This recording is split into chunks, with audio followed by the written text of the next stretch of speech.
പൊക്കിലായത്ത് relevant ആവാനുള്ള കാരണം അതിൻ്റെ ഒരു ബ്രാൻഡാണെന്ന്. അതെ, വില്ലന്മാർക്ക് ബ്രാൻഡ്, പോലീസിന് ബ്രാൻഡ്, ഡോക്ടർക്കും ബ്രാൻഡ്. മുകേഷിൻ്റെ ക്യാരക്ടർ ബെന്നി പറയുന്നുണ്ട്, കറണ്ട് അടിക്കാൻ സമയമായി. പെരുന്തച്ചൻ സിനിമ കഴിഞ്ഞിട്ടാണ് വരുന്നത്. അവിടെ ഒരു ഹോട്ടലിൻ്റെ വേറെ റൂമിൻ്റെ ഒരു ഭാഗത്ത് പോയിരുന്നു. ബാക്കി മുടിയുടെ പുള്ളി അങ്ങ് ഷേവ് ചെയ്ത് കളഞ്ഞു. പുള്ളി പറഞ്ഞു വിഗ് വേണ്ട, ഇതാണ് എൻ്റെ അപ്പിയറൻസ്. ശരിക്ക് കേശു ഞെട്ടിപ്പോയി. ജഗദീഷ് ടൈറ്റിൽ റോളാണ്. ജഗദീഷ് എനിക്ക് തോന്നുന്നു പുള്ളിയുടെ സിനിമാ ജീവിതത്തിൽ ടൈറ്റിൽ റോൾ ചെയ്ത ഏക സിനിമ ഇതാണെന്ന് തോന്നുന്നു. മോഹൻലാൽ പറയുന്ന പോലെ അങ്ങ് സംഭവിക്കുകയാണ്. അപ്പോൾ അവർക്ക് നമ്മൾ ഒരു ഫോർമുല പോലെ നമ്മൾ ഉണ്ടാക്കിയത് ഹൊറർ വിത്ത് ഹ്യൂമർ എന്നുള്ളൊരു അങ്ങനെ ഒരു ബ്ലെൻഡ് ആലോചിച്ചു. ഫിലിം ബൈ ജോഷി എന്ന് പുള്ളി ഒരിക്കലും അവസാനം എഴുതി കാണിക്കാറില്ല. ചാപ്ലിൻ്റെ ഒരു കഥ നമ്മൾ സിനിമകൾ എടുത്ത് നോക്കിയാൽ അതിനകത്ത് എല്ലാത്തിലും എല്ലാ ക്യാരക്ടേഴ്സിനും ചെറിയൊരു ഡീറെയിൽമെന്റ്. ചാർലി ചാപ്ലിൻ്റെ നമുക്ക് ഇൻസ്പിറേഷൻ ഉണ്ട് അതിനകത്ത്. അടൂരിൻ്റെ കൊടിയേറ്റം എന്ന് പറയുന്ന സിനിമ ശരിക്കും കൊമേഴ്ഷ്യൽ പടം. അതെ അതെ. ജയന്ദ്രയുടെ നമസ്കാരം. സിനിമാ മേഖലയിലേക്ക്, സിനിമാ രംഗത്തേക്ക്, എഴുത്തിൻ്റെ വഴിയിലേക്ക് പോകണം എന്നുള്ളൊരു ആഗ്രഹം ചെറുപ്പത്തിലുണ്ടായിരുന്നു. സിനിമ കാണുന്ന എല്ലാവർക്കും താല്പര്യം ഉണ്ടാവും. എഴുത്തിൻ്റെ മേഖലയിലേക്ക് പോകണമെന്നുള്ളതല്ല, സിനിമയിലേക്ക് വരണം എന്നുള്ളൊരു താല്പര്യമുണ്ട്. അതിൽ അപ്പോൾ കൊച്ചിലെ വായനയും അങ്ങനെയൊക്കെ കുറച്ച് താല്പര്യങ്ങളുണ്ടായിരുന്നു. പിന്നെ അതിൽ നമുക്ക് പറയാവുന്നൊരു ഏറ്റവും വലിയ രസമായ ഒരു കാര്യം എന്ന് പറഞ്ഞാൽ വർക്കലയാണ് എൻ്റെ സ്വദേശം. വർക്കല നമ്മുടെ വീടിൻ്റെ തൊട്ടടുത്ത വീട്ടിലുള്ള ആളാണ് നമ്മുടെ പ്രഗത്ഭനും സിനിമയുടെ കുലപതി എന്ന് പറയാം, ജോഷി. വർക്കല എൻ്റെ അയൽവാസിയാണ്. നമ്മൾ ജോഷി അണ്ണൻ എന്നാണ് വിളിക്കുന്നത്. അപ്പോൾ ജോഷി അണ്ണൻ, ജോഷി ചേട്ടൻ എന്നൊക്കെ നമ്മൾ വിളിക്കും. തൊട്ടടുത്ത വീട്ടില്ല. അപ്പോൾ നമ്മൾ കൊച്ചു കുട്ടികൾ കളിക്കുന്ന സമയത്തൊക്കെ പുള്ളി അവിടെ വന്ന് നിൽക്കുകയൊക്കെ ചെയ്യും. നമ്മളെക്കാൾ എൻ്റെ ജ്യേഷ്ഠനും പുള്ളിയൊക്കെ ഏകദേശം ഒരു പ്രായത്തിലുള്ളതാണ്. അവിടെ വന്ന് നിൽക്കുകയും കാണുകയൊക്കെ ചെയ്യും. അങ്ങനെ ഇരിക്കുകയാണ് ഒരു സുപ്രഭാതത്തിൽ പുള്ളി സിനിമയിൽ സഹസംവിധായകനായിട്ട്, സംവിധാന സഹായിയായിട്ട് പോകുന്നു. നമുക്ക് അവിടെ നിന്നാണ് നമുക്ക് ഈ സിനിമയോടുള്ള ഒരു കൗതുകം തുടങ്ങുന്നത്. പിന്നെ വർക്കലയിൽ ജോഷി അണ്ണൻ്റെ കുടുംബത്തിന് 2 തിയേറ്ററുകളുണ്ടായിരുന്നു. അവിടെയാണ് വർക്കലയിൽ സിനിമ പോകുന്നത്. നമ്മൾ ആ തിയേറ്ററിലാണ്, വീട്ടിൽ നിന്ന് ഫാമിലിയായിട്ടൊക്കെ പോകുന്നത് ആ തിയേറ്ററിലാണ് നമ്മൾ പോയി കാണാറുള്ളത്. വർക്കല ശശി തിയേറ്ററും വർക്കല ഗൗരിയല്ല വാസു, നമ്മൾ പിള്ളേർ സെറ്റാണ് കളിക്കുന്നത്. അപ്പോൾ ജോഷിയണ്ണം പോയിട്ട് പിന്നെ ഇപ്പോൾ പുള്ളിയുടെ സഹോദരിയുടെ മക്കളൊക്കെ നമ്മുടെ സുഹൃത്തുക്കളും അങ്ങനെയൊക്കെ ഉണ്ട്. അപ്പോൾ നമുക്ക് ആ സിനിമ കാര്യങ്ങളൊക്കെ അറിയാം. പുള്ളി നാട്ടിൽ വരുമ്പോഴത്തേക്ക് എന്തൊക്കെ പറഞ്ഞു, എന്തൊക്കെയാണ് അറിയാൻ പുള്ളി അങ്ങനെയൊക്കെ കാര്യങ്ങളൊക്കെ പുള്ളി പറയും. പുള്ളി പക്ഷേ നമ്മളുടെ നേരിട്ട് പറയില്ല. നമ്മളുടെ എന്തെങ്കിലും ചെറുത് നമ്മൾ കളിക്കുന്ന സ്ഥലത്തൊക്കെ വന്ന് നിൽക്കുക, നമ്മൾ എന്തെങ്കിലും ചോദിച്ചാൽ പറയുമെന്നുള്ളതിൽ പുള്ളി അന്നേ ഒരു സംഭാഷണം വളരെ കുറവാണ്. പുള്ളി ഒരു ഗൗരവക്കാരനായിട്ടുള്ള ഒരാളാണ്. നമുക്കൊരു ജ്യേഷ്ഠ സഹോദരൻ്റെ ലെവലിൽ. അപ്പോൾ അതുകൊണ്ട് പുള്ളി പങ്കെടുത്തിട്ടുള്ള സിനിമകളെല്ലാം നമ്മൾ അന്വേഷിച്ച് വയ്ക്കും. അത് തിയേറ്ററിൽ വരുമ്പോൾ പോയി കാണുക. സംവിധാന സഹായി, ആദ്യം സംവിധാന സഹായിയായി, അതിൻ്റെ പേരൊക്കെ എഴുതിക്കാൻ നമ്മൾ കൈയടിക്കുക, ഇങ്ങനെയൊക്കെയുള്ള ചില പരിപാടികളൊക്കെ ഉണ്ട്. പിന്നെ സഹസംവിധായകനായി. അണ്ണൻ സ്വതന്ത്ര സംവിധായകനായിട്ട് 1978 നമ്മൾ കോളേജിൽ പഠിക്കുന്ന ഫസ്റ്റ് സെക്കൻഡറി ഡിഗ്രിയൊക്കെ പഠിക്കുന്ന സമയത്താണ് ടൈഗർ സലീം എന്ന് പറഞ്ഞ സിനിമ വരും. നമ്മൾ പോയി കാണുന്നു. ഭയങ്കര ജോഷിയുടെ ആദ്യത്തെ സിനിമ ബ്ലാക്ക് ആൻഡ് വൈറ്റ് ആണ്. അതാണ് നമ്മളൊരു ഗ്രൂപ്പിന് ഒരു സിനിമയോടുള്ള ഒരു ഇത് കാണാനുള്ള താല്പര്യവും ഇതെങ്ങനെ എന്നുള്ള അറിയാനുള്ള താല്പര്യം. പിന്നെ വർക്കല വെച്ച് തന്നെ പിന്നെ ജോഷിയുടെ സിനിമ ഷൂട്ട് ചെയ്തിട്ടുണ്ട്. അതൊക്കെ നമ്മൾ പോയി കാണാറുണ്ട് അന്ന്. അതാണ് ഒരു ബേസിക്കലി എൻ്റെ ഒരു താല്പര്യം വരുന്നത്. അപ്പോൾ അതിനനുസരിച്ച് നമ്മുടെ വായന, നമ്മൾ സിനിമ സംബന്ധമായ മാസികകൾ സംഘടിപ്പിച്ച് വായിക്കുക, കൂട്ടായിട്ട് നമ്മുടെ ചില സുഹൃത്തുക്കളൊക്കെ ഉണ്ട്. നമ്മൾ അങ്ങനെയൊക്കെ ഒരു താല്പര്യം, ഇത് കൊള്ളാം എന്നുള്ളൊരു കഴിയുന്നതും മിക്കവാറും എല്ലാ സിനിമകളുമൊക്കെ പോയി കാണും. ഒന്നുകിൽ വീട്ടിൽ നിന്ന് അല്ലെങ്കിൽ രഹസ്യമായിട്ടൊക്കെ പോയി കാണുക, അങ്ങനെയൊക്കെ ഉള്ളൊരു അതാണ് ഒരു അടിസ്ഥാനം. അത് കഴിഞ്ഞിട്ട് കോളേജിലൊക്കെ വരുമ്പോഴാണ്, കോളേജിലും സ്കൂളിൽ എൻ്റെ സഹപാഠിയായിരുന്നു അശോകൻ, സംവിധായകൻ അശോകൻ. മൂക്കില രാജ്യത്തൊക്കെ സംവിധാനം ചെയ്ത് അശോകന് താഹയും കൂടെയാണ്. അതിൽ സ്കൂൾ കാലത്ത് അശോകൻ എൻ്റെ കൂടെ ഉണ്ടായിരുന്നു. കോളേജിൽ പോകുന്ന കാലത്ത് താഹ ഉണ്ടായിരുന്നു. താഹ എന്നെക്കാൾ സീനിയറാണ്. എന്നാലും ഒരേ സമയത്ത് നമ്മൾ കൊല്ലം കോളേജിൽ പഠിച്ചു. ഞാൻ SM കോളേജിലും താഹ ഫാത്തിമ കോളേജിലും പഠിച്ചത്. അപ്പോൾ അതൊരു കോമൺ ഇതിലേക്ക് വരും. അവരുമൊക്കെ സിനിമ താല്പര്യമുള്ള ആളുകളായിരുന്നു. അപ്പോൾ നമ്മുടെ വിഷയം എപ്പോഴും ചർച്ച ചെയ്യുന്നത് അശോകനായാലും താഹയൊക്കെ ആയിട്ട് നമ്മൾ സിനിമ കാര്യങ്ങൾ പലതും ചർച്ച ചെയ്തത് കോളേജിൽ. താഹ എന്ന് വർക്കല വർക്കലയ്ക്ക് അടുത്ത് ഇടവ എന്ന് പറയുന്ന സ്ഥലത്താണ്. അശോകൻ ശരിക്കും വർക്കലക്കാരൻ തന്നെയാണ്. അപ്പം നമ്മളിങ്ങനെ സിനിമയുടെ കാര്യങ്ങൾ സംസാരിക്കും. അപ്പോൾ ജോഷിയുടെ സിനിമ വരുന്നു, കാണുന്നു, അതിൻ്റെ പല കാര്യങ്ങളും കേൾക്കുന്നു. അങ്ങനെയൊക്കെ വലിയൊരു ഇതിലേക്ക് അട്രാക്ഷൻ വരികയാണ്. അങ്ങനെ ഇരിക്കുകയാണ് നമ്മുടെ അശോകനാണ് ആദ്യം സിനിമയിൽ, അന്നത്തെ പ്രഗത്ഭനായ ശശികുമാർ അദ്ദേഹത്തിൻ്റെ സഹായിയായിട്ട് പോകാനായിട്ടൊരു അവസരം പിന്നാലെ ആ അപ്പോഴത്തേക്ക് ജോഷിയൻ എസ്റ്റാബ്ലിഷ്ഡ് ഡയറക്ടറായി കഴിഞ്ഞു. ആദ്യം അതെ അത് പോകുന്ന. പിന്നെ അതിനു മുൻപ് നമുക്ക് പഴയ ഒരാളുടെ കാര്യം പറഞ്ഞാൽ ആസാദ്, ആസാദ് അതായത് മമ്മൂട്ടി ആദ്യമായിട്ട് അഭിനയിച്ച് നമ്മൾ കണ്ട വിൽക്കാനുള്ള സ്വപ്നങ്ങളുടെ MT എഴുതി. അത് അദ്ദേഹവും വർക്കല ഇടവ ആ ഭാഗത്തുള്ള ആളാണ്. അത് ഏകദേശം വർക്കലയാണ് എൻ്റെ വലിയ ടൗൺ വർക്കല എന്ന് പറയാമെന്നുള്ളത്.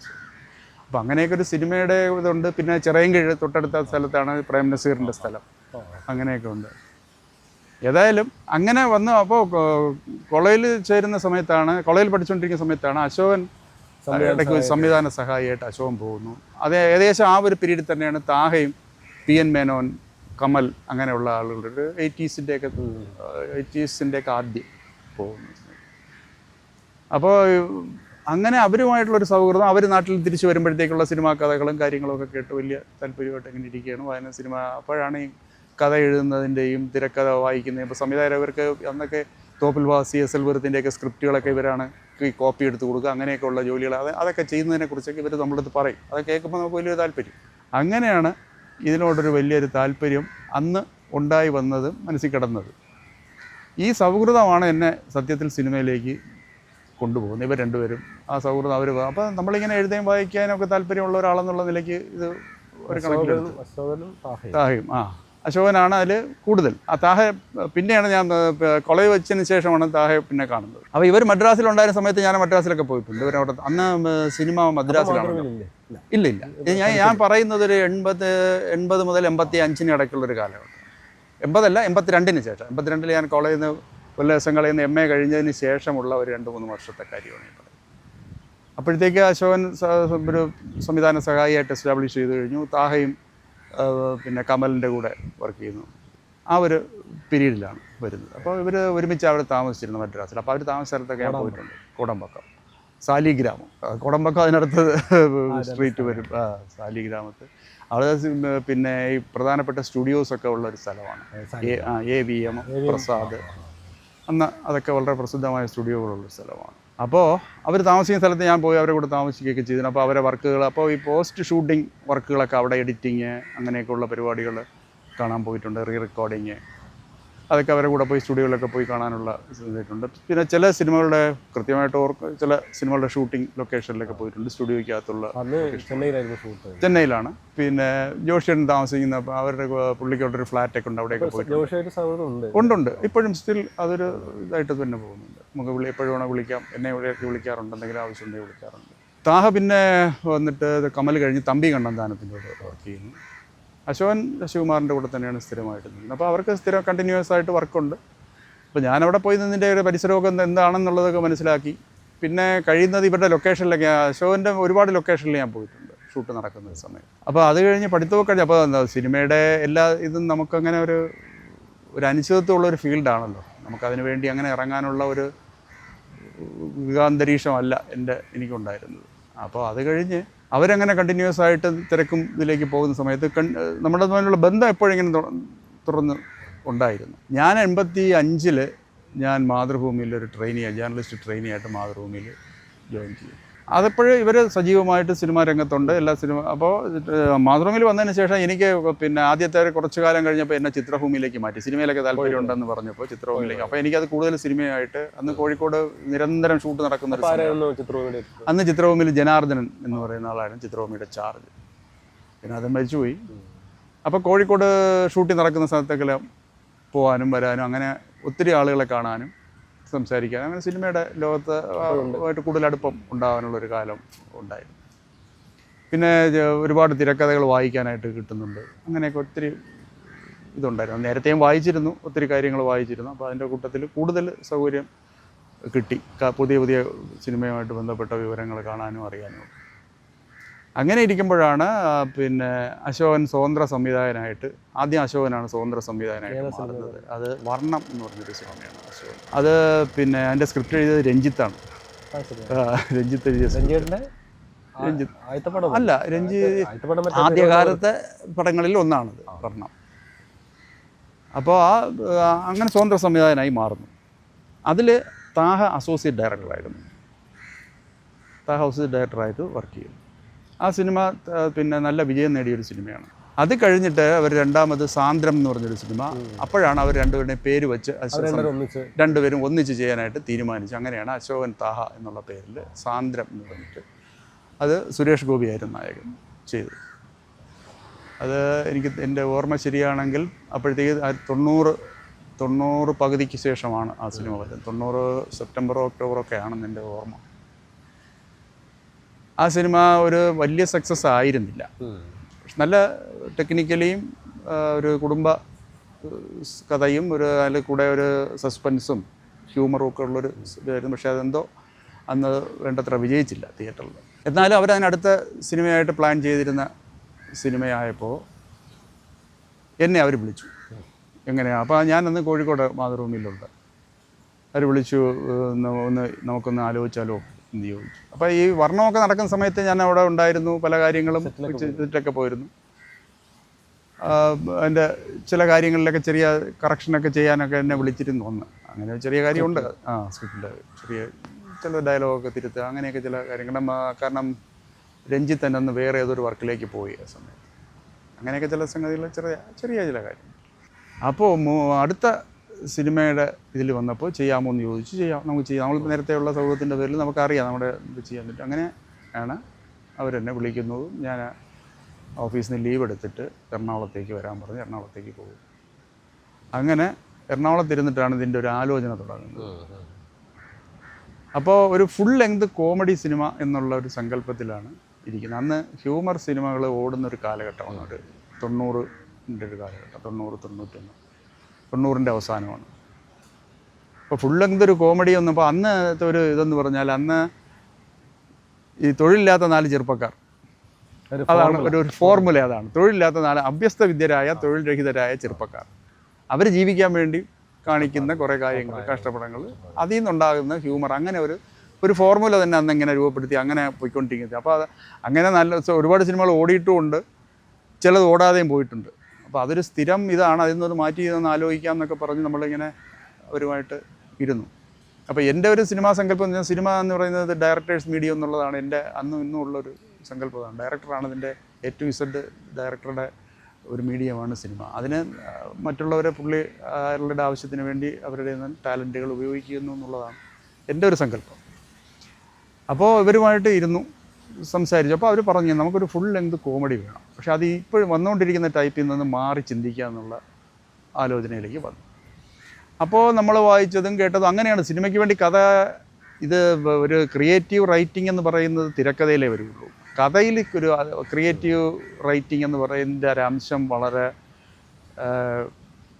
നമ്മളൊരു കഥ കണ്ടെത്തുകയാണ്. സിനിമയുടെ ഭാഷയിൽ പറഞ്ഞാൽ സബ്ജക്റ്റ്. അപ്പോൾ അതിലേക്ക് ലാൻഡ് ചെയ്യാൻ വേണ്ടിയിട്ട് പല ഇതും നോക്കി. നമ്മൾ കണ്ടത് എന്തെങ്കിലും ഒരു പുതുമ വേണം എന്നുള്ള ഒരു സംഗതി മനസ്സിലോട്ടുണ്ടാണ് ആലോചിക്കുന്നത്. അതേസമയം ഈ 4 പേര് സ്ഥിരം ജാർഗണിയിൽ നിന്ന് മാറി ആലോചിക്കണം. അങ്ങനെ ആലോചിച്ചു, പല കഥകളെക്കുറിച്ച് ആലോചിച്ചു, പല കണ്ട സിനിമകൾ, കാണാൻ കിട്ടുന്ന സിനിമകൾ, അങ്ങനെയൊക്കെ ഉള്ള പല രീതിയിലുള്ള ആലോചനകളിൽ നിന്നാണ് മനസ്സിൻ്റെ താളം തെറ്റിയ ഒരു 4 പേരെ കുറിച്ചുള്ളൊരു ചിന്ത.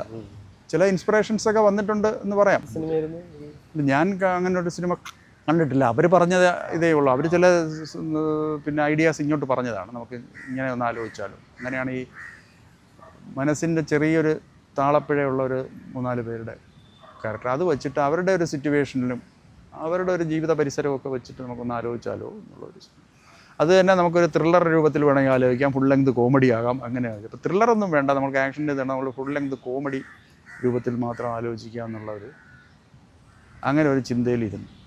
അങ്ങനെയാണ് ഈ ഒരു പ്രാന്താശുപത്രിയുടെ ഒരു ബാക്ക്ഗ്രൗണ്ടൊക്കെ വന്നു പെട്ടെന്ന്. അത് കഴിഞ്ഞ് അതിന് ശേഷം ആ ഒരു ആലോചന എന്നാണ് ഈ പ്രാന്താശുപത്രി തന്നെ ചുറ്റി നിൽക്കാൻ പാടില്ല, അവരവിടെ നിന്ന് പുറത്ത് വരുന്നതും നമ്മുടെ സാമൂഹിക ജീവിതത്തിൽ ഇവർ ഇടപെടുന്നതും. അപ്പോൾ ഹ്യൂമറിനുള്ള ഒരുപാട് സാധ്യതകൾ നമ്മളതിനകത്ത് കണ്ടു. ഒന്ന്, ഇവർ അല്പം മാനസിക നില തെറ്റിയവരെന്ന് പറയുമ്പോൾ നമുക്ക് അവരെ കൊണ്ട് ആ കഥാപാത്രങ്ങൾ നമുക്ക് അനന്തമായ സാധ്യതയാണത് അത് നമുക്ക് തരുന്നത്. അപ്പോൾ ആ ഒരു ആംഗിളിൽ പിടിച്ചു. പിന്നെ അപ്പോഴും നമ്മൾ പറയേണ്ട ഒരു കാര്യം, നമ്മൾ ഈ ഇൻസ്പിറേഷൻ ഞാൻ പറഞ്ഞതിലൊരു പ്രധാന ഘടകം ചാർലി ചാപ്ലിനാണ് നമ്മുടെ എനിക്ക് ഏറ്റവും ഇഷ്ടപ്പെട്ട ഒരു ഫോറിൻ പഴയ എന്ന് പറഞ്ഞാൽ അത് ഇപ്പോഴും റിലവൻ്റ് ആണ്. അപ്പോൾ ഓരോ നമുക്ക് എത്ര പ്രാവശ്യം കണ്ടാലും മടുക്കാത്തതും, ഓരോ പ്രാവശ്യം കാണുന്നതോടും കൂടുതൽ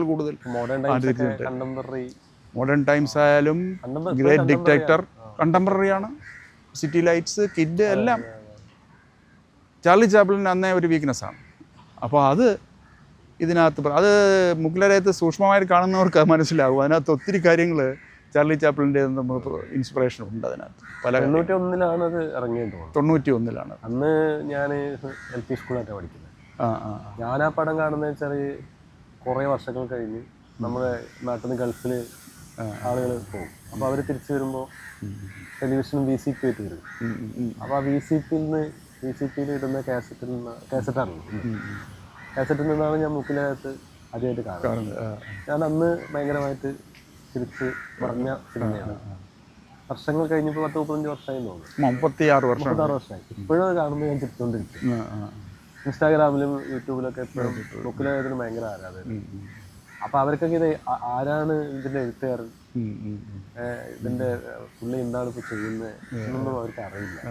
താഹേനറിയാം, അശോകനെയും അറിയാം.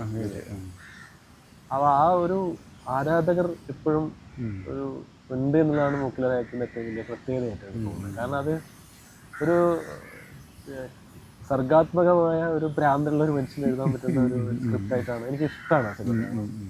ഉന്മാദത്തിൻ്റെ ഒരു കളിയാണല്ലോ. അപ്പോൾ ആ സിനിമ ഇപ്പോഴും എഴുതിയ ആളെന്ന് ജയന്തേട്ടൻ കാണുമ്പോൾ എന്താണ് തോന്നുന്നത്? ഇപ്പോഴും ഒരു പ്രേക്ഷകൻ എന്ന് തന്നെ എഴുതിയ ആൾ ആണ്, ഒരു പ്രേക്ഷകൻ എന്ന് നിലയിലും ഇപ്പോഴും ആ സിനിമ കാണുമ്പോൾ എന്താണ് തോന്നുന്നത്? ഇപ്പോഴും എനിക്കത് കാണുമ്പോൾ ഞാനൊരു പുതിയ സിനിമ ഞാൻ മാറി നിന്ന് ഞാനൊരു പ്രേക്ഷകനായിട്ട് കാണാറാകുമ്പോൾ എനിക്കിപ്പോഴും ആസ്വദിക്കാൻ പറ്റുന്നു. ജൻസി പിള്ളേർക്ക് ഇഷ്ടമാണ് പലതും. അതെ, പുതിയ തലമുറ അത് കാണുകയും അവരത് ട്രോൾ ചെയ്യുകയും അതിൽ നിന്ന് എടുത്ത പല ഭാഗങ്ങളും പല ഭാഗങ്ങളും ഉപയോഗിച്ചിട്ടുണ്ട് പല ഇതിൽ. അത് കാണുമ്പോഴത്തേക്ക് സത്യം പറയാൻ സന്തോഷമാണ്. ഇത്രയും തലമുറ കടന്ന് ഈ 36 വർഷവും കടന്നിട്ട് ഇപ്പോഴും അതിനൊരു ലൈവായിട്ട് നിൽക്കുന്നു എന്ന് പറയും. നമുക്കൊരു പരിധി വേണമെങ്കിൽ ക്ലാസിക് എന്ന് പറയുമ്പോൾ നിൽക്കില്ല, അത് നിൽക്കാൻ സാധ്യത. അത് കാലം കടന്നു പോകുന്നത്. മലയാള സിനിമയിൽ അത്തരത്തിലുള്ള കോമഡി ഫിലിംസ് കലാധിപത്യത്തെ നിൽക്കുക എന്ന് പറയുന്നത് കുറച്ചും കൂടെ പ്രയാസകരമാണ്. ചില സിനിമകൾ കുറവാണ് അങ്ങനെ. ഗോഡ് ഫാദർ ഒക്കെ ഉണ്ട്, രാംജി റാവു. ചില സിനിമകൾ ഒഴിച്ചു നിർത്തിയാൽ കോമഡി സിനിമകൾ അങ്ങനെ നിൽക്കാറില്ല. പക്ഷെ ഇപ്പോഴും മുക്കിലകത്ത് റിലവൻ്റ് ആവില്ല. കാരണം അതിൻ്റെ ഒരു ഭ്രാന്താണെന്ന് എല്ലാവർക്കും ഭ്രാന്താണ് വരുന്നത്. വില്ലന്മാർക്ക് ഭ്രാന്ത്, പോലീസിന് ഭ്രാന്ത്, പിന്നെ ഡോക്ടർക്കും ഭ്രാന്ത്. അതിലിപ്പോ എനിക്ക് പല സന്ദർഭങ്ങളും ഇപ്പോഴും ഓർമ്മയിലുണ്ട്. ഇപ്പോഴും അങ്ങനെ കാണാതെ നമ്മൾ വിഷയില് അത് മൂക്കിലരായത്തിനെ കുറിച്ച് പിന്നെ ആലോചിക്കുമ്പോൾ തന്നെ ഉള്ളിലേക്ക് വരുന്ന കുറേ വിഷ്വൽസും കുറേ ഡയലോഗ്സും. ജഗതി ബാറിലേക്ക് പോകുമ്പോൾ അതങ്ങനെ അത്തരത്തിലുള്ള ഒരു ഭാഷയിലുള്ള ഒരു കളിയുണ്ടല്ലോ, അതെങ്ങനെയാണ് അതിലേക്ക്? അപ്പോൾ നമ്മൾ ഇതിൽ രൂപം കൊടുത്തു കഴിഞ്ഞു. ഇതിൻ്റെ ഒരു ഓൺലൈൻ നമ്മൾ തയ്യാറാക്കി കഴിഞ്ഞു. ഇതായി കഴിഞ്ഞു. ഇങ്ങനെ കൊടുത്തു കഴിഞ്ഞപ്പോൾ പിന്നെ നമ്മൾ ഈ നേരത്തെ ഞാൻ പറഞ്ഞതുപോലെ ഇവർക്ക് അല്പം ഒരു പൂർണ്ണമായ ഒരു ഭ്രാന്തെന്ന് നമുക്ക് പറയാൻ പറ്റും. അന്ന് കിളിപോയി എന്ന് പറയില്ലല്ലോ. കിളിപോയി എന്നുള്ള പ്രയോഗം അന്നില്ല. വട്ടാണ് എന്ന് പറയുന്നവരിലാണ് അത് പറയുമ്പോൾ. അതിൽ പിന്നെ മുകേഷിൻ്റെ ക്യാരക്ടർ ബെന്നി പറയുന്നുണ്ട്, കറണ്ട് അടിക്കാൻ സമയമായി എന്ന് പറയും. ലോജിക്കലായിട്ട് എന്തെങ്കിലും പറയുമ്പോൾ പറയും കറണ്ട് അടിക്കാൻ സമയമായി. പറയുമ്പോൾ പറയും കറണ്ട് അടിക്കാൻ സമയമായി എന്ന് പറയുന്നുണ്ട്. അപ്പോൾ അതിൽ അതിൻ്റെ ഒരു കഥയുടെ ഒരു ഇതിൽ വരുമ്പോൾ ഇവർ പ്രാന്താശുപത്രിയിൽ നിന്ന് പുറത്തിറങ്ങി അവർ സിറ്റിയിൽ വെച്ച് അല്ല ഒരാളിനെ കാണാതാവും. ആ ആളെ അന്വേഷിച്ച് നടക്കുന്നതിനിടയിലാണ് കുറച്ച് സംഭവങ്ങൾ ഉണ്ടാവുന്നത്. അപ്പോൾ ഇവർ എല്ലാവരും അന്വേഷിച്ച് പോവുകയാണ്. കൂടെ ഉണ്ടായിരുന്ന ഒരാളിനെ കാണുന്നു, ബാറിൽ പോകുന്നു. തിലകൻ പോയി ഒരു സ്ഥലത്ത് കയറി പ്രസംഗിക്കുന്നു. വിദേശ വസ്ത്ര ബഹിഷ്കരണം. അതൊക്കെ ശരിക്കും നിങ്ങൾ സ്ക്രിപ്റ്റ് എഴുതുമ്പോൾ വന്നതാണോ? അതെ, അതൊക്കെ അതൊക്കെ സ്ക്രിപ്റ്റിൽ വന്നതാണ്. അതായത് നമ്മൾ ഇപ്പോൾ ഈ ജഗതിയുടെ കാര്യം പറഞ്ഞിട്ട് ഇതിലേക്ക് വരാം. അതൊരു സംഭവം. കാരണം നമ്മുടെ കൺസീവ് ചെയ്തിരിക്കുന്നത് ഇപ്പോൾ പറഞ്ഞില്ലേ എല്ലാവർക്കും വട്ടാണെന്ന് പറഞ്ഞില്ലേ, ഇത് ചാപ്ലിൻ്റെ ഒരു കഥ നമ്മൾ സിനിമകൾ എടുത്ത് നോക്കിയാൽ അതിനകത്ത് എല്ലാത്തിലും എല്ലാ ക്യാരക്ടേഴ്സിനും ചെറിയൊരു ഡീറെയിൽമെന്റ് ഒരു 5 മിനിറ്റ് അല്ലെങ്കിൽ 5 പൈസ കുറവെന്ന് പറഞ്ഞു ഒരു ചെറിയ ഡീറെയിൽമെന്റ് മെന്റലി കാണും. അതിനകത്ത് സീരിയസ് ആയിട്ടുള്ള പോലീസ് ചാപ്ലിൻ്റെ ഏതെടുത്ത് നോക്കിയാലും അതിനകത്ത് ചെറിയത്. ഗ്രേറ്റ് ഡിക്റ്റേറ്ററിൽ പോലും അവസാനത്തെ പ്രസംഗത്തിൽ പോലും ആ ഒരു ചെറിയൊരു അതിലേക്ക് വരുന്ന ഒരു ഭാവമാറ്റമുണ്ട്. അതിനകത്തൊരു ചെറിയൊരു സാധനമുണ്ട്. അത് ഇതിനകത്ത് ത്രൂട്ട് നമ്മൾ ഉപയോഗിച്ചിട്ടുണ്ട് ഈ സാധനം. അപ്പോൾ ജഗതിയും ഇങ്ങനെ ജഗതിയുടെ ക്യാരക്ടറിൻ്റെ പേര് കൃഷ്ണൻകുട്ടി ഇങ്ങനെ അന്വേഷിച്ച് പോകുന്നതായിട്ടാണ്. അപ്പോൾ ഈ അന്വേഷിച്ച് പോകുന്നയാൾ നമ്മൾ അങ്ങ് ഇറക്കി വിട്ടിരിക്കുക പുള്ളിയെ, ക്യാമറ ഒളിച്ച് വെച്ചിട്ട് രാവിലെ അങ്ങനെയൊക്കെ ഷൂട്ട് ചെയ്തിട്ടുണ്ട്. ടൗണിൽ നടക്കുന്നത് ക്യാമറ ഹൈഡ് ചെയ്ത് വെച്ചിരിക്കും. പുള്ളിയെ ഓട്ടോറിക്ഷയെ കൊണ്ട് ഇറക്കി വിട്ടിട്ട് നടന്നു വരാൻ പറഞ്ഞു. അപ്പോൾ ക്യാമറ ഒളിച്ചു വെച്ചിരിക്കുകയാണ്, ജഗതി നടന്നു വരികയാണ് എല്ലാ കൂട്ടത്തിൽ രാവിലെ തന്നെ ഒരു 6-7 മണിക്ക്. ഇന്നിപ്പോൾ ആ പാലം അവിടെ ഇല്ല, ഒരു ഫുഡ് ഓവർ ബ്രിഡ്ജ് കച്ചേരിപ്പടി എറണാകുളത്ത്, ആ ഫുഡ് ഓവർ ബ്രിഡ്ജ് ഇപ്പോൾ അവിടെ ഇല്ല. അതിന് മുകളിൽ ക്യാമറ വെച്ചിട്ട് ജഗതി ദൂരെ ഓട്ടോറിക്ഷയെ കൊണ്ട് ഇറക്കി വിട്ടിട്ട് പുള്ളി നടന്നു വരികയാണ്, ഇവിടെ ഷൂട്ട് ചെയ്തുകൊണ്ടിരിക്കുക. അപ്പോൾ അതിന് പുള്ളി ആളിലേക്ക് വരട്ടി അങ്ങനെ പറഞ്ഞുകൊണ്ട് വരുമ്പോഴത്തേക്ക് ട്രാഫിക് പോലീസുകാരൻ വന്നിട്ട് ജഗതിയെ പിടിക്കുന്നുണ്ട്. ജഗതി പിടിച്ച് പുള്ളി കാണുമ്പോൾ ജഗതി ശ്രീകുമാർ എന്താ ഇങ്ങനെ നടക്കുന്നത് രാവിലെ എന്നുള്ളത് പിടിച്ചു നിർത്തി അവർ അവിടെ വെച്ച് കട്ട് ചെയ്തിട്ടുണ്ട് സിനിമയിൽ. പിന്നെയാണ് താഴെ കൊണ്ടുവന്നിട്ട് പിന്നെ വേറെ ചെയ്തിരിക്കുന്നത്. അങ്ങനെയൊക്കെ ഷൂട്ട് ചെയ്തിട്ടുണ്ട്. എന്നിട്ട് പുള്ളി ഇങ്ങനെ ഒരു തെരുവിൽ കൂടെ നടന്നു വരുമ്പോഴാണ് BAR ബീർ എന്ന് പറയുന്നൊരു സാധനം. അപ്പോൾ അത് എഴുതുന്ന സമയത്ത് സത്യത്തിൽ ഞാൻ ആദ്യം ബ്രാ എന്നെഴുതി, BAR ബ്രാ എന്നെഴുതി. അപ്പോൾ അതൊരു അഡൽട്ടിൻ്റെ ഒരു സ്വഭാവം വരില്ലേ എന്നൊരു സംശയം വന്നത്. ഞാൻ എഴുതിയിട്ട് താഹയും ഞാനും കൂടെ ഇരുന്ന് വായിച്ചപ്പോൾ അത് നമുക്ക് വേണം. അപ്പോഴാണ് ഞാൻ പറയുന്നത് അങ്ങനെയാണെങ്കിൽ ബീർ എന്നാക്കിയാലോ, ബാറുമായിട്ട് ബന്ധം വരുന്നു. മറ്റേ നമ്മളൊരു ഫാമിലി ഓഡിയൻസ് ഒക്കെ വരുമ്പോൾ മാത്രമല്ല, ഇവർ അങ്ങനെ ചിന്തിക്കുന്ന ഒരു ടൈപ്പ് ആളുകളല്ല നമ്മൾ ബ്രാ എന്ന് പറയുന്നത്. പക്ഷേ നമ്മൾ ആ അക്ഷരങ്ങളെല്ലാം അതിനകത്തുണ്ട്. ബീറിലാണെങ്കിൽ ബീർ എന്നുള്ളതില്ല, ഇത് അയാളുടെ ഒരു സെൻസ് വെച്ചിട്ട് അങ്ങ് വായിക്കുന്നതാണ്. അപ്പോഴാണ് ബീർ അത് കൃത്യമായിട്ട് ക്ലിക്ക് ചെയ്യും. അല്ല അതെന്താ വെച്ചാൽ ഇപ്പോഴും ബാറിൽ പോകുന്നതൊക്കെ അത് പിന്നെ ജഗതിയെ പോലെ ഒരു ആർട്ടിസ്റ്റ്, ജഗതി ശ്രീകുമാറിനെ പോലെ ഒരു നമ്മൾ അത് അസാധ്യമായ ആർട്ടിസ്റ്റുകൾ അങ്ങനെയുള്ള ഇത് അങ്ങനെ ഒരു ഗുണം ആ സിനിമയ്ക്കുണ്ട്. ഇത്രയും പ്രഗത്ഭരായ നടന്മാർ അതിൽ വന്നിരിക്കുന്നത് അതൊന്ന്. അപ്പോൾ അതിൽ വന്നിട്ട് പിന്നെ ബാറിനകത്ത് ഒരുപാട് ഇതുണ്ട്. പുള്ളി അവിടെ വന്ന് പുള്ളി ബാർമാനായിട്ട് മാറുന്നത് അത് ഇതായിട്ട് മാറുകയാണ്. അതുപോലെ തന്നെയാണ് പിന്നെ ഈ ആളിനെ അന്വേഷിച്ച് തിലകൻ ചേട്ടൻ്റെ ക്യാരക്ടർ കേശവൻ നായർ. പുള്ളി വന്ന് കയറുമ്പോൾ പുള്ളി വന്ന് ഒരു ഓഡിറ്റോറിയത്തിലോട്ട് അങ്ങോട്ട് എൻ്റർ ചെയ്യുകയാണ്.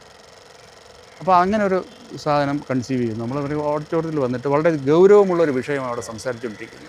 രാജ്യത്തിൻ്റെ പ്രശ്നങ്ങൾ, വർഗീയതയുടെ പ്രശ്നങ്ങൾ, വളരെ ഗൗരവമുള്ളൊരു പുള്ളി വന്നങ്ങ് എൻ്റർ. അപ്പോൾ നമ്മളതിൽ ഇത് ചെയ്തിരിക്കുന്നത് പറയാതെ പറഞ്ഞിരിക്കുന്നത് അവരാരെയോ പ്രതീക്ഷിച്ച് അവിടെ ഇരിക്കുന്നുണ്ട്. ഏതോ ഒരാളുടെ പ്രാസംഗികൻ വരാനുണ്ട്. അതുകൊണ്ടാണ് അവർ പുള്ളി വന്ന് കയറിയപ്പോൾ അവരൊക്കെ ആളെ നേരിട്ട് പരിചയമില്ല. വന്ന് കയറിയപ്പോൾ അവർ മാറിക്കൊടുക്കുന്ന പുതിയ ആൾ വന്നു, നമ്മൾ ഉദ്ദേശിക്കുന്ന ആൾ വന്നു.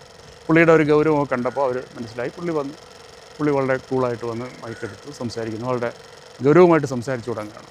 വളരെ ലോജിക്കലായിട്ടാണ് സംസാരിക്കുന്നത്. ഓരോ കാര്യങ്ങളും പറയുന്നത്.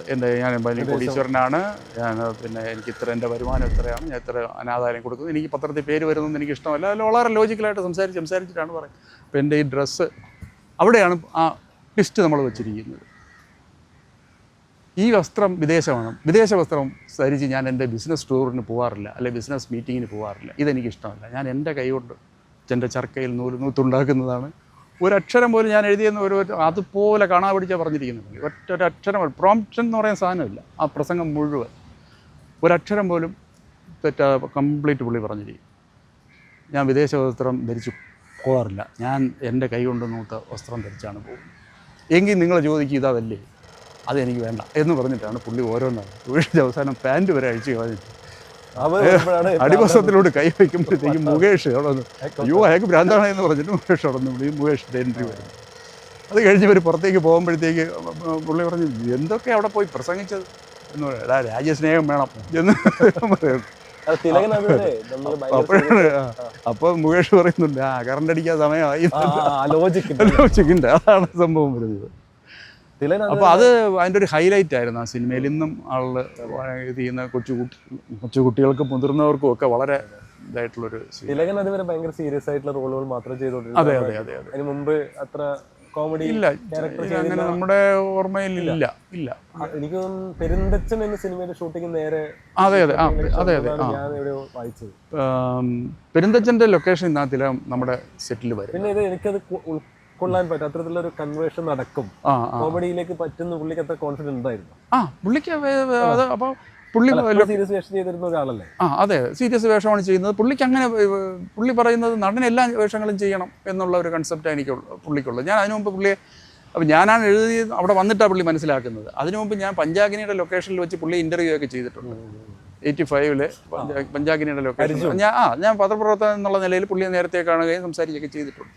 ഇവിടെ വന്നതിന് ശേഷമാണ് ഇയാളാണോ എന്ന് പറഞ്ഞുകൊണ്ട് പുള്ളിയുടെ ഒരു ഇതുണ്ട്. ഒരിക്കലും സ്നേഹം പുറത്ത് കാണിക്കാത്തൊരു വ്യക്തിയാണ്, ഒരു പരുക്കൻ. അതെനിക്ക് തോന്നുന്നു പലപ്പോഴും പുള്ളി അതൊരു മുഖംമൂടിയാണോ എന്നൊരു സംശയമുണ്ട്. പുള്ളി അങ്ങനെ അധികം ഇതില്ല, പക്ഷേ ഉള്ളിൽ എല്ലാവരോടും ഇഷ്ടവും സ്നേഹവും ഒക്കെ ഉണ്ട്. ഇഷ്ടമില്ലെങ്കിൽ അങ്ങേയറ്റം ഇഷ്ടക്കേടുമാണ്. അതുകൊണ്ട് സ്ട്രോങ് ലൈക്സ്, സ്ട്രോങ് ഡിസ്ലൈക്സ് ഒളിപ്പിച്ച് വയ്ക്കാറില്ല, രണ്ട് മുഖമില്ല. പക്ഷേ പുള്ളി അങ്ങനെ ചിരിക്കാറില്ല. അപ്പോൾ പുള്ളി നമ്മളവിടെ ഇതിൻ്റെ മറ്റ് ഡിസ്കഷനിൽ ഞാനും താഹയും കൂടി ഇരിക്കുമ്പോൾ അശോകനാണ് കഥ പറയാനായിട്ട് പോയത്. അപ്പോൾ പറഞ്ഞു അശോകന് കുറച്ച് കൂടുതൽ അടുപ്പം ഈ ശിവകുമാർ സാറിൻ്റെ സിനിമകളിൽ തിലകൻ വർക്ക് ചെയ്തിട്ടുണ്ട്, അശോകന് കുറച്ച് കൂടുതൽ അടുപ്പമുണ്ട് തിലകൻ ചേട്ടനുമായിട്ടുണ്ട്. അപ്പോൾ നേരത്തെ പുള്ളിയെ ഫിക്സ് ചെയ്തിട്ടുണ്ട് ഈ റോളിലേക്ക്. അങ്ങനെ അശോകൻ പോയി പുള്ളിയെ കണ്ട് സംസാരിച്ചിട്ട് വളരെ ഹാപ്പിയായിട്ട് തിരിച്ചു വന്നത്. പറഞ്ഞു തിലകൻ ചേട്ടന് ഭയങ്കര ഇഷ്ടപ്പെട്ട്, പുള്ളി ഹാപ്പിയായിട്ട് ചെയ്യും എന്ന് പറഞ്ഞു. അപ്പോഴാണ് ഒരു സമാധാനമായത്. പിന്നെ രസമെന്ന് വെച്ചാൽ അടുത്ത ദിവസം വന്നതിന് ശേഷം ഞാൻ 1-2 സ്ഥലത്ത് എഴുതിയിട്ടുണ്ട്. പുള്ളി വന്നപ്പോൾ പെരുന്തച്ചൻ സിനിമ കഴിഞ്ഞിട്ടാണ് വരുന്നത്. അപ്പോൾ പുള്ളിയുടെ തലയുടെ ഇത്രയും ഭാഗം ഷേവ് ചെയ്തിട്ടുണ്ട്, ഇവിടെ മാത്രമേ മുടിയുള്ളൂ. അപ്പോൾ നമ്മളൊരു വിഗ് തയ്യാറാക്കി വെച്ചിരുന്നു ഇവിടെ വന്ന്. അപ്പോൾ പുള്ളി ഇവിടെ വന്നിട്ട് ഈ വിഗ് എടുത്ത് നോക്കിയിട്ട് ചെറിയ മാനസിക വിഭ്രാന്തിയൊക്കെ ഉള്ള കഥാപാത്രമല്ലേ, അയാൾ മുടിയൊക്കെ ഇങ്ങനെ വെട്ടി ഒതുക്കി ചീകിയൊക്കെ വെച്ച് നടക്കും, ഇത് വേണ്ട. അപ്പോൾ നമ്മൾ അശോകനും താഹയും കൂടെ എൻ്റെ മുഖത്ത് നോക്കി എന്ത് ചെയ്യും. ഞാൻ അവരെ നോക്കി ഞാനും കണ്ടുകൊണ്ടിരിക്കുക എന്താ ചെയ്യുക ഇപ്പോൾ.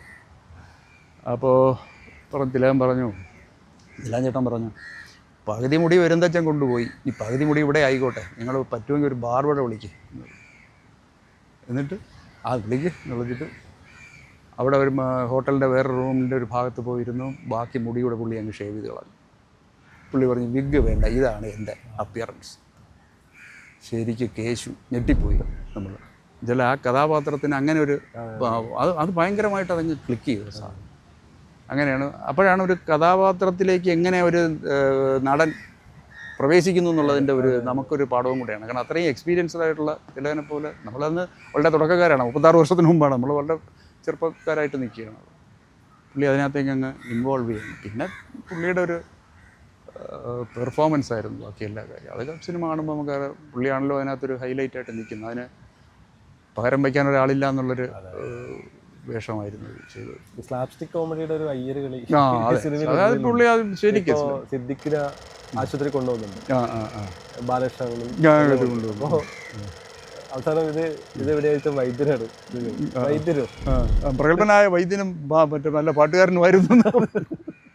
ഇതൊക്കെ ഞാൻ പറഞ്ഞ എഴുത്ത് എങ്ങനെ നമ്മൾ അതിപ്പോ എഴുതിക്കൊണ്ടിരിക്കുമ്പോൾ വരുന്നല്ലേ? അതിപ്പോൾ ഞാൻ എറണാകുളത്ത് പിന്നെ അന്ന് എലൈറ്റ് ടൂറിസ്റ്റ് ഹോം എന്ന് പറയുന്നത് അവിടെ ഇരുന്നാണ് എഴുതിയത്. ഇപ്പോൾ അത് ലൂമിനാര എന്ന് പറയുന്ന വലിയൊരു സ്റ്റാർ ഹോട്ടലാണ്, അവരുടെ തന്നെയാണ്, മാറിയിട്ടുണ്ട്. അവിടെ ഇരുന്നാണ് എഴുതിയത്. അപ്പോൾ നമ്മളിപ്പോൾ ഒരു ഹ്യൂമർ ചെയ്യാൻ അപ്പോൾ നമ്മൾ കൺസീവ് ചെയ്യുന്നതാണ് ഇങ്ങനെ ചെയ്യണം. ഈ ക്യാരക്ടേഴ്സിന് അല്പം എല്ലാവർക്കും ഒരു ശകലം ഇതുണ്ട്. ഇപ്പോൾ ഈ പ്രാന്താശുപത്രിയിൽ നിൽക്കുന്ന ഈ അറ്റൻഡറായാലും ഡോക്ടറായാലും ഇവർ ഇടപഴകുന്ന ആളുകൾ ഇത്തരത്തിലുള്ള ആളുകളാണ്. അപ്പോൾ അവർ സ്വാഭാവികമായിട്ട് സംസാരിക്കുമ്പോൾ അങ്ങനെ വന്നു പോകും അവർക്ക്. അല്ലാതെ അവരിൽ നിന്ന് നമുക്ക് വളരെ ലോജിക്കലായിട്ടുള്ള ഒരു മറുപടിയോ കാര്യങ്ങളോ പ്രതീക്ഷിക്കുന്നതിൽ അർത്ഥമില്ല. അതിലിവർ പറയുന്നത് നമ്മൾ അമിതാഭ് ബച്ചനെ കാണാൻ പോകണമെന്ന് പറയുമ്പോഴത്തേക്ക് അപ്പോൾ നിങ്ങൾ എൻ്റെ അടുത്ത് ചോദിക്കണ്ടേ, ഞാൻ പറയുമല്ലോ പറ്റൂല എന്നാണ് പറയുന്നത്.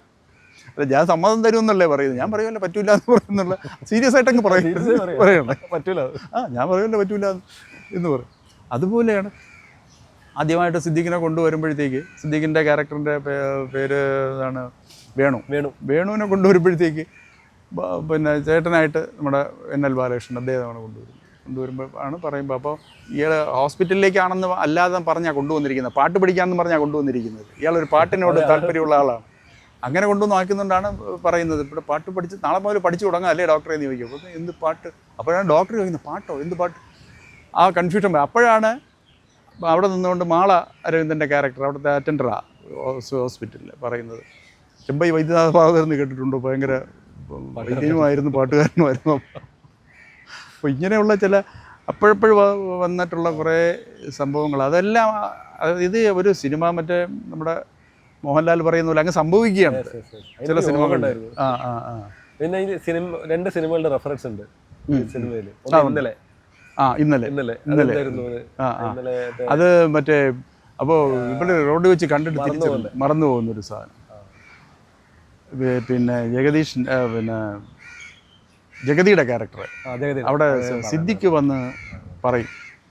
സിദ്ദിഖ് വന്ന് പറയും മറ്റേ ഇവൾക്ക് ലീന അവനെ കണ്ടിട്ട് പിന്നെ തിരിച്ചറിഞ്ഞില്ല എന്ന് പറയും. അപ്പോഴാണ് സിദ്ദിഖ് പറയുന്നത് അത് ബസ് മറിഞ്ഞപ്പോൾ അതിനകത്തുണ്ടായിരുന്ന പെൺകുട്ടിയുടെ ഓർമ്മ മുഴുവൻ പോയല്ലോ എന്ന് പറയും. അതൊക്കെ സിനിമയിൽ ഇന്നലെ അതേപോലെ മറ്റേ ഇതിലൂടെ അയ്യർ ദി ഗ്രേറ്റ് മരത്തിന്റെ മുകളിൽ കയറി 2 സിനിമയുടെ റെഫറൻസ് ഉണ്ട്. മുകളിൽ കയറിയിട്ട് ആ അയ്യർ ദി ഗ്രേറ്റ് എന്ന് പറയുന്നത് അന്ന് ആ ഇടയ്ക്ക് ഇറങ്ങിയിരുന്നൊരു സിനിമ ഹിറ്റായ പടമാണ്. മമ്മൂട്ടി അപ്പോൾ ഇങ്ങനെ ഒരു മരത്തിന്റെ പകരം പൊക്കത്തിലേക്ക് ഇങ്ങനെ കയറി കയറി പോകും. അതിന്റെ മുകളിൽ ചെല്ലുമ്പോൾ പുള്ളിക്ക് ഒരു ഹാലൂസിനേഷൻ പോലെ വരുമെന്ന്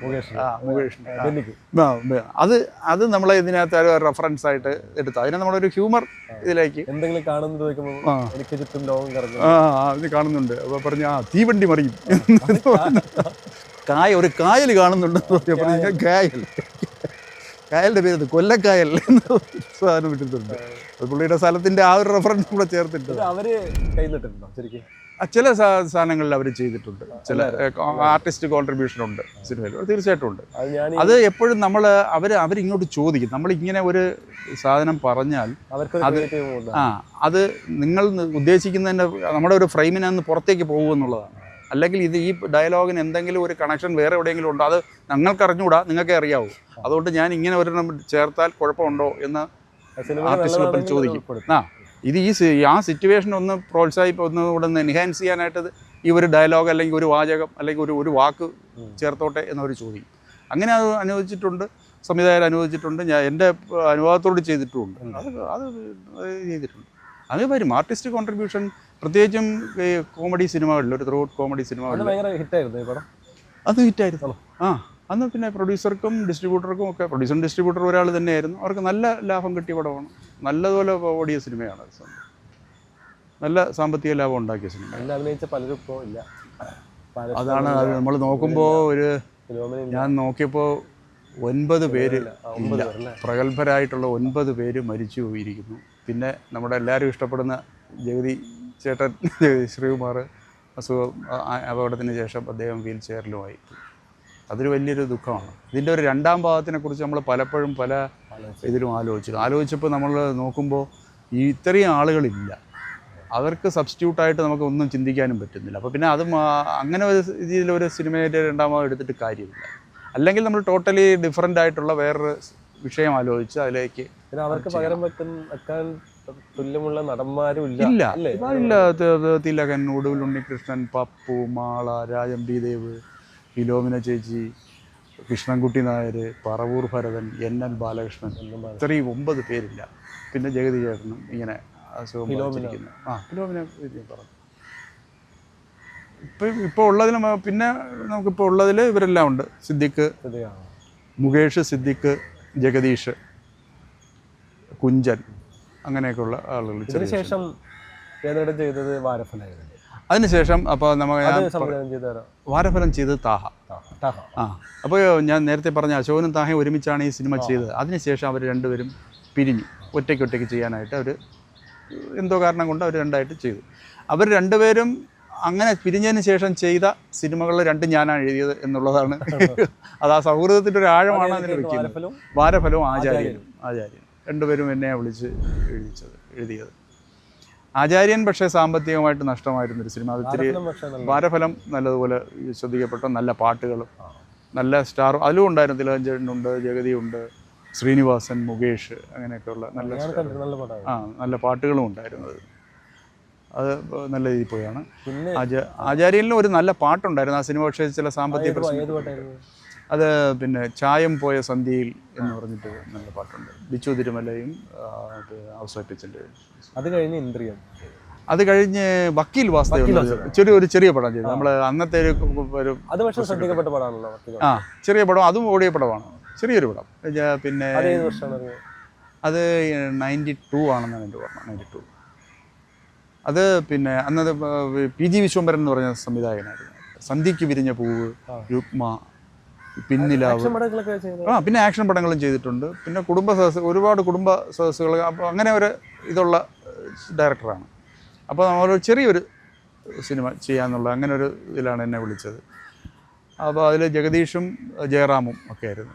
ജഗദീഷ് ടൈറ്റിൽ റോളാണ്. ജഗദീഷ് എനിക്ക് തോന്നുന്നു പുള്ളിയുടെ സിനിമാ ജീവിതത്തിൽ ടൈറ്റിൽ റോൾ ചെയ്ത ഏക സിനിമ ഇതാണെന്ന് തോന്നുന്നു. വക്കീൽ വാസുദേവ് എന്നുള്ള ക്യാരക്ടർ തന്നെയാണ് പുള്ളി ചെയ്തിരിക്കുന്നത്. അത് നല്ല ഹ്യൂമർ, നല്ല ഒരു ചെറിയൊരു സബ്ജക്റ്റ്. അതിൻ്റെയൊക്കെ ആ സിനിമയിലെയൊക്കെ പല കാര്യങ്ങളും പിന്നെ പല സിനിമകളിലും വന്നിട്ടുണ്ട്. എടുത്തിട്ട് പെട്ടെന്ന് എനിക്ക് ഓർമ്മ വരുന്നത് 1-2 സിനിമകളിൽ ഞാൻ കണ്ടു. അതായത് ഈ മോട്ടോർ ആക്സിഡൻറ്റ് ക്ലെയിം ട്രിബ്യൂണൽ എന്ന് പറഞ്ഞിട്ടൊരു സംഭവമുണ്ട്. അതിനായിരുന്നു ആ സിനിമയിലെ ഒരു ബേസ്. അത് പിന്നെ വേറെ പെട്ടെന്ന് ഓർക്കുന്നില്ല പേര്. മഞ്ജു വാര്യരും ഒക്കെ അഭിനയിച്ചൊരു ഷൈൻ നിഗം, മറ്റേ അമല ഒക്കെ ഉള്ളത്. ഇതിൻ്റെ അകത്ത് ഒരു സംഭവമാണ് അതിനകത്തും ഉപയോഗിച്ചിരിക്കുന്നത്. അതേമാതിരി ചെറിയ, പക്ഷേ അതും കുഴപ്പമില്ലാതെ പോയൊരു സിനിമയാണ്. അതിനുശേഷമാണ് അതിലും നമുക്ക് എൻ്റെ എല്ലാ സിനിമകളിലും ഹ്യൂമറിനൊരു ഇമ്പോർട്ടൻസ് ഉണ്ടാവും. പക്ഷേ ആക്ച്വലി എനിക്ക് ആക്ഷൻ സിനിമകളോട് വലിയ താല്പര്യമുള്ള ആളാണ്. അങ്ങനെ ഇരിക്കുകയാണ് ഈ പിന്നെ ജോർജ് കിത്തു എന്ന് പറയുന്ന ഡയറക്ടർ. അതാണ് ഇന്ദ്രിയം. പുള്ളി സ്റ്റേറ്റ് അവാർഡ് വിന്നറൊക്കെയാണ്. ആധാരം ലോഹിദാസിൻ്റെയൊക്കെ സ്ക്രിപ്റ്റ് ഗംഭീര പടമാണ്. അപ്പോൾ ഒരു പ്രൊഡ്യൂസർ ഇത് വന്നപ്പോൾ അത് നമ്മുടെ ഒരു സുഹൃത്ത് സെബാസ്റ്റ്യൻ വഴിയാണ് അതിൻ്റെ ഒരു പ്രൊഡ്യൂസറും സംഭവമൊക്കെ വന്നത്. അപ്പോൾ അവർക്ക് നമ്മൾ ഒരു ഫോർമുല പോലെ നമ്മൾ ഉണ്ടാക്കിയത് ഹൊറർ വിത്ത് ഹ്യൂമർ എന്നുള്ളൊരു അങ്ങനെ ഒരു ബ്ലെൻഡ് ആലോചിച്ചു. ഹൊററുമാണ് അതിൽ ഹ്യൂമറും കൂടെ മിക്സ് ചെയ്ത് അങ്ങനെ. അപ്പോൾ അതിന് പറ്റിയ ഒരു കഥ വ്യാസൻ, ഇപ്പോൾ പിന്നെ സംവിധായകനും തിരക്കഥാകൃത്തും ഒക്കെ വ്യാസൻ ഒരു ത്രെഡ് പറഞ്ഞൊരു കഥ. ആ കഥയിൽ നിന്ന് നമ്മൾ ഡെവലപ്പ് ചെയ്ത് എടുത്തതാണ് ഇന്ദ്രിയം. അപ്പോൾ അന്ന് നമ്മൾ ചെറിയ സ്റ്റാർ കാസ്റ്റ് ആയിരുന്നെങ്കിലും അതും സാമ്പത്തികമായിട്ട് വിജയം നേടി. അതും ഹിറ്റായിരുന്നു.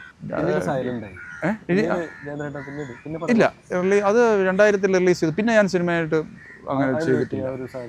അത് ഞാൻ പറഞ്ഞല്ലോ, ഞാൻ മാതൃഭൂമിയിൽ വർക്ക് ചെയ്തെന്ന് പറഞ്ഞല്ലോ. മാതൃഭൂമിയിൽ വർക്ക് ചെയ്ത് നിന്നപ്പോൾ പിന്നെ സിനിമയുടെ എന്ന് പറഞ്ഞാൽ നമുക്ക് അത് ആദ്യകാലങ്ങളിലാണ് ചെയ്തിരുന്നത്. പിന്നെ ജോലിയുടെ ഭാഗമായിട്ട് നമുക്ക് പ്രൊമോഷൻസ് ഒക്കെ വന്നപ്പോൾ ഉത്തരവാദിത്തങ്ങളും റെസ്പോൺസിബിലിറ്റിയൊക്കെ കൂടി. ഇപ്പോൾ മാതൃഭൂമി പോലെ ഒരു സോഷ്യലി റെസ്പോൺസിബിൾ ആയിട്ടുള്ളൊരു ഓർഗനൈസേഷനിൽ വർക്ക് ചെയ്യുമ്പോൾ നമ്മൾ അത് ഉപേക്ഷിച്ചിട്ട് സിനിമയ്ക്ക് പോകാൻ എന്തായാലും എനിക്ക് താല്പര്യമില്ലായിരുന്നു. കാരണം അത് എനിക്ക് ഇഷ്ടമുള്ള ഒരു ജോലിയായിരുന്നു. പക്ഷേ ആ സൗഹൃദങ്ങളും സിനിമയായിട്ടുള്ള താല്പര്യം അതെല്ലാം എപ്പോഴും ഉണ്ട്. മിക്കവാറും സിനിമ സംബന്ധമായ കാര്യങ്ങളെല്ലാം പങ്കെടുക്കുന്ന ഒരുപാട് കാര്യങ്ങൾ എഴുതാനും ഉള്ള സൗകര്യമൊക്കെ മാതൃഭൂമിയിൽ എനിക്ക് കിട്ടിയിട്ടുണ്ട്. ഇപ്പോൾ ജയന്തേട്ടൻ അങ്ങനെ ഇപ്പോൾ നമ്മളിപ്പോൾ മലയാള സിനിമകൾ സജീവമായി കാണുന്നതല്ലേ, അപ്പോൾ നമ്മൾ എപ്പോഴും കണ്ടുകൊണ്ടിരിക്കുന്ന ഒരു 4-5 പടങ്ങൾ പറയുമോ? എപ്പോഴും കാണാൻ താല്പര്യമുള്ള, അപ്പോൾ ഞാൻ എല്ലാ തരം സിനിമകളും കാണുന്ന ആളാണ്. എല്ലാത്തരം സിനിമകളും, അതിൽ പിന്നെ വേർതിരിവില്ല. അപ്പോൾ എന്നാലും നമുക്കൊരു 3-4 സിനിമകൾ ചോദിച്ചാൽ നമുക്ക് ഒരു സീരിയസ് ആയിട്ടല്ല, നമുക്കൊരു ഇതായിട്ട് കാണാൻ പറ്റുന്ന ഒരുപാട് സിനിമകളുണ്ട്. അപ്പോൾ ചോദിച്ചാൽ ഒരുപാടുണ്ട്. ഇപ്പോൾ ഒരു 3-4 പറയാമെന്ന് പറഞ്ഞാൽ, ഇപ്പോൾ നമുക്കിപ്പോൾ അടൂർ അരവിന്ദൻ ആ ഒരു ഗ്രൂപ്പ് വരുമല്ലോ നമ്മൾ സീരിയസ് ആയിട്ട് സിനിമ. അപ്പോൾ അടൂരിൻ്റെ കൊടിയേറ്റം എന്ന് പറയുന്ന സിനിമ, ശരിക്കും കൊമേഴ്ഷ്യൽ പടം. അതെ അതെ, അതൊരു പക്ഷേ അതിനകത്ത് ഹ്യൂമറിൻ്റെ ഒരു അംശം അതിങ്ങനെ അതിൻ്റെ ഒരു ഇതിങ്ങനെ കിടക്കുന്നുണ്ടായിരുന്നു, ലെയർ കിടക്കുന്നു. ഞാനത് അടൂരിനോട് തന്നെ പറഞ്ഞിട്ടുണ്ട്. അദ്ദേഹത്തിനോട് എനിക്ക് നല്ലൊരു ബന്ധമുണ്ട്. അപ്പോൾ അടൂർ സാറിൻ്റെ അടുത്ത് ഞാൻ പറഞ്ഞിട്ടുണ്ട്. കൊടിയേറ്റം മറ്റേ പല സിനിമകളും നമുക്ക് അതൊക്കെ വേറെ പലതരത്തിൽ ചർച്ച ചെയ്യപ്പെടുന്ന സിനിമകളാണ്. അതിൽ ആ കൊടിയേറ്റം ഞാൻ വണ്ടി പോകുമ്പോൾ സ്പീഡ്, പിന്നെ ആ ഒരു ക്യാരക്ടറിൻ്റെ അതിൻ്റെ ഒരു ട്രാൻസ്ഫോർമേഷൻ ഭയങ്കരമായിട്ട് വർക്ക് ചെയ്തിട്ടുണ്ട് അതിനകത്ത്. അതാണ് ഇപ്പോഴും നമ്മൾ കാണുമ്പോഴത്തേക്ക് അത് അന്നത്തെ കാലത്തിനാണെങ്കിൽ നമ്മൾ ഇപ്പോഴും കാണുമ്പോഴൊന്ന് കണ്ടു നോക്കിയാലും അറിയാം നമുക്ക്. ഫ്രഷാണ് അത്.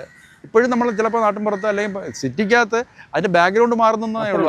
അതേ ക്യാരക്ടറുള്ള ആളുകൾ ഇപ്പോഴും ഇമോഷനും അതേപോലെയാണ്. അതെ തന്നെ, അതിന്റെ ബാക്ക്ഗ്രൗണ്ട് മാറുന്നു. ചിലപ്പോൾ ഒരു ടെക്കി ആയിരിക്കും, പക്ഷേ കാലം മാറുന്നു, കോസ്റ്റ്യൂംസ് വരെ മാറുന്നു, പക്ഷേ മനുഷ്യന്റെ ബേസിക് ആയിട്ടുള്ള സ്വഭാവം മാറുന്നില്ല. അതുപോലെ തന്നെ അരവിന്ദന്റെ ഒരിടത്തെന്ന് പറഞ്ഞ സിനിമ, അത് വൻ കോമഡി, വളരെ ഹ്യൂമർ സാധനമാണ്. അത് അതുണ്ട്. പിന്നെ കുറച്ച് സീരിയസ് എന്ന് പറയുന്നത് കുറച്ച് നമ്മുടെ മനസ്സിനെ ഇത് ചെയ്യുന്ന സിനിമ പത്മരാജൻ്റെ തിങ്കളാഴ്ച നല്ല ദിവസം.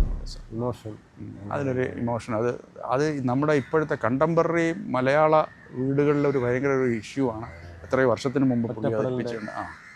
പ്രായമായവരുടെ ഒറ്റപ്പെടൽ, എല്ലാവരും അവരവരുടെ ലോകത്ത് പോകുമ്പോൾ പ്രായമായ അച്ഛൻ്റെ അമ്മയുടെ ഒറ്റപ്പെടൽ, അതിപ്പോൾ കേരളത്തിൽ വളരെ വ്യാപകമായിട്ടുള്ള സാധനം. ഇപ്പോഴും അത് ഭയങ്കര ഹോണ്ടിങ് ആ സിനിമ.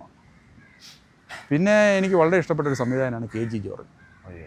KG ജോർജിൻ്റെ 2 സിനിമ, യവനികയും ഇരകളും. എല്ലാ സിനിമകളും ഇഷ്ടമാണ്, പക്ഷേ ഇതിൽ കൂടുതൽ ഇരകൾ ഇപ്പോൾ ഏതെല്ലാം രൂപത്തിൽ പിന്നെ ഇവിടെ റീമേക്ക് അല്ല, അതിൻ്റെ പല രീതിയിൽ വന്നിട്ടുണ്ട്. യവനിക നമ്മൾ ഇപ്പോൾ അത് തിരക്കഥ എഴുതുന്നവരൊക്കെ പഠിക്കേണ്ട ഒരു സംഗതി. നാടകവും സിനിമയും അത് തമ്മിൽ എങ്ങനെയാണ് അത് വേർതിരിച്ച് നിർത്തിയിരിക്കുന്നതാണ്. അത് ക്രാഫ്റ്റ് അസാധ്യം. ഫിലിം മേക്കറാണ് ജോർജ്. അത് വെറൈറ്റി ആയിട്ടുള്ള സിനിമ. ഇപ്പോൾ ആദാമിൻ്റെ വാരിയല്ലേ, അതൊക്കെ ഭയങ്കര നമ്മുടെ സിനിമയുടെ ഇതിനെ തകിടം മറിക്കുന്ന സംഭവങ്ങളാണ്. സമൂഹത്തിൻ്റെ 3 തട്ടിലുള്ള 3 സ്ത്രീകളെ കമ്പയർ ചെയ്തിട്ടുള്ള ഒരു സിനിമ. അതങ്ങനെ ഇത് ചെയ്യുന്നുണ്ട്. പിന്നെ പക്ക കമേഴ്സ്യലിലേക്ക് വരികയാണെങ്കിൽ ഞാൻ പിന്നെ നമ്മുടെ ജോഷിയുണ്ട് ന്യൂഡൽഹി, അത് ഇത്രയും ഒരു റിഥവും ക്രാഫ്റ്റും ഉള്ളൊരു സിനിമ. 87 ഷൂട്ട് ചെയ്തതാണ്. പക്ഷേ ആ സിനിമ നമ്മൾ ഇന്ന് കഴിഞ്ഞ മാസം ഷൂട്ട് ചെയ്തതാണെന്ന് തോന്നുന്നു. അതുപോലെ തന്നെ എപ്പോഴും ചിരിച്ചുകൊണ്ടിരിക്കാൻ ഇഷ്ടമുള്ളത് മമ്മൂട്ടി അഭിനയിച്ച രാജമാണിക്യം എന്നൊരു സിനിമയാണ്.